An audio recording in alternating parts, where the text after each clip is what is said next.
ये इसका नया गास्केट रख रहे हैं जी। ये TD27 इंजन है। इसका मसला तो ये था कि इसका गास्केट क्रॉस हुआ था। ये पानी का प्रेशर बना रहे थे। इसका पानी ये जो है ना बहुत गर्म कर रहे थे। इंजन भी गर्म होता था, इस वजह से इसका गास्केट चेंज कर रहे हैं, नया डाल रहे हैं। आपको टैपट है।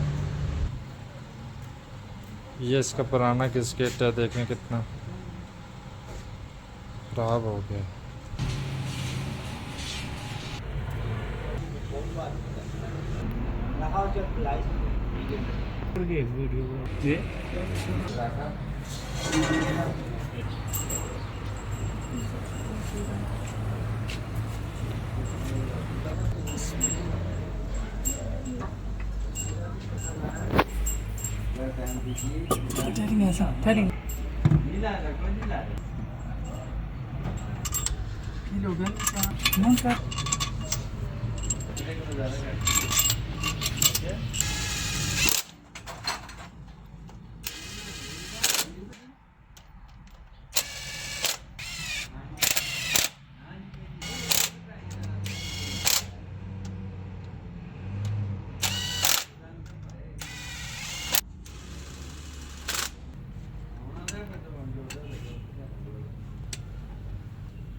ये तो साइंस स्कूल क्या बात पहले क्यों जी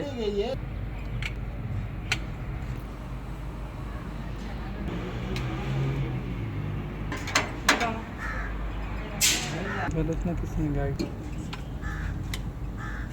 बड़े देर देखिए है ना छोटा बाप बनवा आवाज खाना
बताइए।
TD27 है जी। ऐड गास्केट इसका तब्दील किया है जी।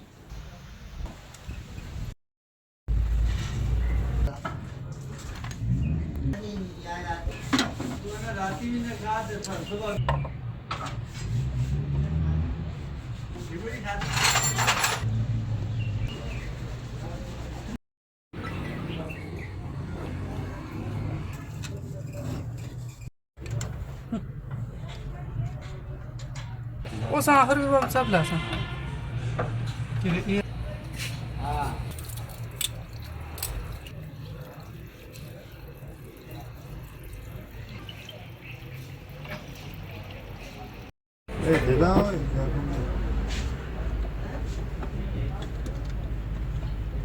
सरकार अब इसकी एयर निकाल रहे हैं, ठीक है, इधर से नहीं हीटर बगैर लम्बा चलो।